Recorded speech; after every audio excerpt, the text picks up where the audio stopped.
నమస్తే, నేను మీ Ashok Kumar. Welcome to our channel. AP IT శాఖ మినిస్టర్ అయినటువంటి నారా లోకేష్ గారు ఈ మధ్య దావోస్ పర్యటనలో భాగంగా అక్కడ నేషనల్ మీడియా అడిగినటువంటి ఒక ప్రశ్నకి అసలు అనూహ్యంగా ఆయన చెప్పినటువంటి సమాధానము రాష్ట్రంలో మరీ ముఖ్యంగా సోషల్ మీడియా వాడేటువంటి వ్యక్తుల్లో ఒక ప్రకంపనలు సృష్టించింది. అసలు విషయం ఏంద్రా అంటే అక్కడ విలేకరులు అడిగినటువంటి ప్రశ్న, సార్ ఏపీలో ఈ మాదిరి చాలామంది సోషల్ మీడియా కీచకులు అది ఇది అవాకులు చవాకులు వెళ్తున్నారు కదా, అసలు ఈ టెక్నాలజీని సరిగా వాడలేకున్నారనేది ఒక వాదన వింటా ఉన్నాం. ఈ క్రమంలో మీరు ఏమన్నా సోషల్ మీడియాని ఏమన్నా బ్యాన్ చేయాలని మీకు ఉద్దేశం ఉన్నదంటే, సార్ నాకు అటు ఉద్దేశం ఏమీ లేదు, అనుకునే వాళ్ళు అనుకొని తిట్టుకునే వాళ్ళు తిట్టుకొని మేము ఇవన్నీ భరిస్తూ వచ్చాం, జరిగిపోయి కానీ సోషల్ మీడియా బ్యాన్ అవుతుంది. మరీ ముఖ్యంగా 16 ఏళ్ల లోపు ఉన్నటువంటి వయస్కులకి ఎవరైతే టీనేజర్స్ ఉన్నారో వాళ్ళు సోషల్ మీడియాకు దూరంగా ఉండే విధంగా మేము ఒక జీవో అంటూ తీసుకురానున్నాము, అది మరీ ముఖ్యంగా ఇప్పుడు పరిశీలనలో ఉందని చెప్పి ఆయన సమాధానం ఇవ్వడం జరిగింది. అసలు దాన్ని పూర్వాపరాలు పోయిగా చూస్తే నారా లోకేష్ గారు ఎంత క్లారిటీగా ఉన్నారు. డిసెంబర్ 10వ తారీఖున ఆస్ట్రేలియాలో సోషల్ మీడియా ఈ యొక్క టీనేజర్స్కి బ్యాన్ చేసేశారు. ఎప్పుడైతే ఆస్ట్రేలియా బ్యాన్ చేసిందో ఈ టీనేజర్స్ సోషల్ మీడియా వాడకూడదని చెప్పి ఇంకా ఇతర దేశాలు అనేక దేశాలు సోషల్ మీడియాని అదేవిధంగా టీనేజర్స్కి బ్యాన్ చేసేసాయి. అసలు బ్యాన్ చేయాల్సినటువంటి ఆవశ్యకత అంత అవసరం ఏమొచ్చిందిరా అని చెప్పి ఒక డేటా కన్నా పరిశీలించి చూస్తే అసలు ఆశ్చర్యపోయేటువంటి విస్తుపోయేటువంటి అంశాలు చాలా ఉన్నాయి.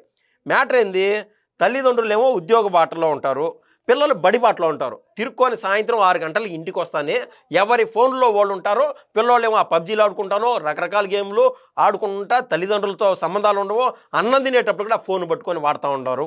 దానివల్ల మ్యాటర్ ఏంటంటే హెల్త్ ఎఫెక్ట్ అయిపోతుంది.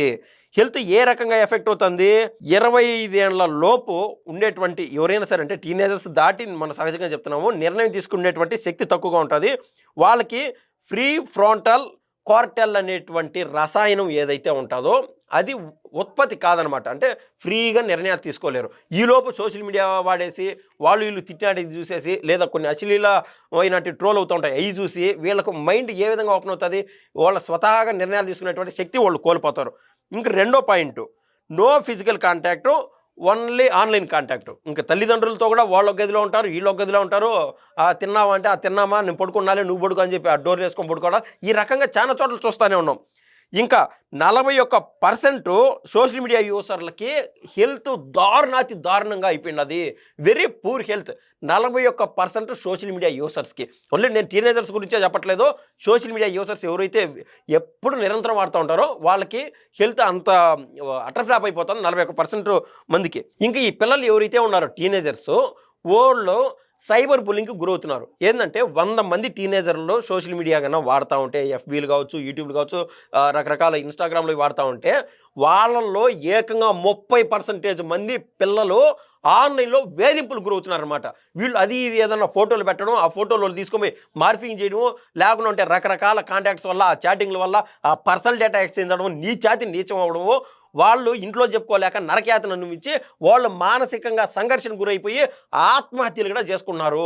ఒక పాయింట్ ఏంటంటే 16 ఏళ్ళ లోపు వీళ్ళు ఉన్నారు, 16 ఏళ్ళ తర్వాత ఏదన్నా ధైర్యంతోనే ఏదైనా పోలీస్ స్టేషన్కి పోయి చెప్పుకుందామో, తల్లిదండ్రులు చెప్పుకుందాం అనేటువంటి వాళ్ళకు కనీసం ఆలోచన రాదు కాబట్టి వాళ్ళు ఆత్మహత్యలు చేసుకున్నారనమాట. ఈరోజు ఏదో ఫోన్ ఇస్తూ ఉన్నారు, తల్లిదండ్రులు బాగానే ఉన్నది, పిల్లోళ్ళు ఏడు పాపుతున్నారు, అన్నం తినేటప్పుడు ఫోన్ ఇచ్చితే తింటున్నారు, ఆ బొమ్మలు చూసుకుంటారు మనం అనుకుంటాం. కానీ ఫోన్ లేకుండా ఉంటే వాళ్ళు బతకలేనంత దారుణమైన స్థితికి వాళ్ళు ఎంటర్ అయిపోతున్నారనమాట. అదేవిధంగా డోపమైన్ అనేటువంటి రసాయనం అధికాధికంగా ఉత్పత్తి అవుతుంది ఈ వయసు పిల్లలకి. ఏది వీళ్ళు చూస్తూ ఉంటారు, వాళ్ళకి అసలు అంత ఒక క్లారిటీ ఆఫ్ మైండ్ లేనటువంటి ఈ సమయంలో ఉద్రేకానికి గురైపోతున్నారనమాట. ఎట్టయితే ఆడ మనం చూస్తాం, ఇప్పుడు యూకేలో కావచ్చు, లేదా మరీ ముఖ్యంగా అమెరికాలో ఇట్లాంటి చోట్ల ఒకరు ఎత్తుకొని గన్ను ఎత్తుకొని 100 మందిని అనూహ్యంగా గన్ను తీసుకొని పోయి కాల్చి చంపినటువంటి దాఖలాలు ఉన్నాయి. 300 మందిని చంపినటువంటి దాఖలాలు ఉన్నాయి. ఎక్కడ పడితే ఆడ గన్ కల్చర్ అనమాట. ఎట్లాంటి వాళ్ళు గన్ కల్చర్ వాడుతున్నారు, ఏ విధంగా అంటే ఈ మాదిరి సోషల్ మీడియాలో చూసి మిగిలిన మనుషులతోనూ మానవ సంబంధాలు లేకుండా, ఆప్యాయతలు అనురాగాలు ఏమీ లేకుండా మన ఫోను, మన గన్ను, మన కథ, మనం ఒక స్థాయికి వెళ్ళాలా, ఆ కథ ఈ కథ. అసలు గన్ను పెట్టి పేల్చితే వాడు జైలుకి పోతాడు, వాడు భవిష్యత్తు జీరో అయిపోతుంది, నిర్వీర్యం అయిపోతుంది అనేది మినిమం కామన్ సెన్స్ కూడా లేకుండా పోతుంది. అసలు ఒక లాజిక్ ఏంద్రా అంటే 8వ తరగతి 9వ తరగతి పిల్లోళ్ళు మనం ఆ మధ్య విజయవాడ దగ్గర చూసాం, వాళ్ళు లేచిపోవడానికి సిద్ధపడినారనమాట. 8దో తరగతి 9దో తరగతి పిల్లోళ్ళు ఏంది, లేచిపోయేది ఏంది, పెళ్ళిళ్ళు చేసుకునేది ఏంది, ఇదంతా ప్రభావం దేనివల్ల అవుతుందంటే ఈ సోషల్ మీడియా వల్లే. ఆ క్రమంలో అక్కడ ఉన్నటువంటి ఆటో డ్రైవర్ ఎవరైతే ఈ పిల్లల్ని ఎక్కించుకున్నాడో అక్కడ ఉన్నటువంటి ఆటో డ్రైవరు పోలీస్ స్టేషన్ పోయి కంప్లైంట్ పెట్టడం వల్ల ఈ విషయాలన్నీ బయటకు వచ్చాయి. ఇది జరిగినటువంటి సంగతి. సో ఏ విధంగా అయితే ఆస్ట్రేలియాలో ఏకంగా ఒకేసారి 4.7 మిలియన్ అకౌంట్లు, సోషల్ మీడియా అకౌంట్లు పిల్లలకు సంబంధించినటువంటి టీనేజర్స్ సంబంధించినటువంటి బ్లాకులు చేసేసి పక్కన పడేశారో, ఆ రకంగా ఏపీలో కూడా వస్తే వీళ్ళు పిల్లలు మనశ్శాంతిగా ప్రశాంతంగా వాళ్ళు చదువుకోగలుగుతారు, తల్లిదండ్రులకు విలువ ఇవ్వగలుగుతారు అని చెప్పి నేనైతే భావిస్తున్నాను. ఈ క్రమంలో ఇక్కడ మెయిన్ క్వశ్చన్ మార్క్ ఏంటంటే, పిల్లలు సరే ఇంటికి వెళ్తారు తల్లిదండ్రులు, పిల్లలు వాళ్ళ యొక్క తల్లిదండ్రుల దగ్గర వాళ్ళు నిద్రపోయేటప్పుడు పాటు ఫోన్ తీసుకొని ఇష్టానుసారం వాడతారనమాట. వాళ్ళని కంట్రోల్ చేయడానికి అవ్వదు. సో వాళ్ళకు ఒకవేళ పిల్లలకి ఫోన్ ఇవ్వాలంటే ఖచ్చితంగా లాక్ చేసి ఇవ్వడము, లేదా బయోమెట్రిక్ ఇవ్వడము, వాళ్ళు ఏ సైట్లు వాడుతున్నారు అనేది ఖచ్చితంగా తల్లిదండ్రుల యొక్క పర్యవేక్షణ ఉండడం, ఇవన్నీ ఖచ్చితంగా ఆలోచన చేయాలి. ఈ క్రమంలో నారా లోకేష్ గారు కావచ్చు, లేదా రాష్ట్ర ప్రభుత్వం ఏదన్నా ఒక నిర్ణయం తీసుకొని జీవో పాస్ చేశాం కదా, పిల్లల యొక్క యోగక్షేమాలు తల్లిదండ్రుల చేతల్లోనే ఉన్నాయి. వాళ్ళు ఫోన్లు వాడకుండా చూసేటువంటి బాధ్యత ఖచ్చితంగా తల్లిదండ్రులపైన ఉండదని చెప్పి నేనైతే భావిస్తున్నా. ధన్యవాదాలు.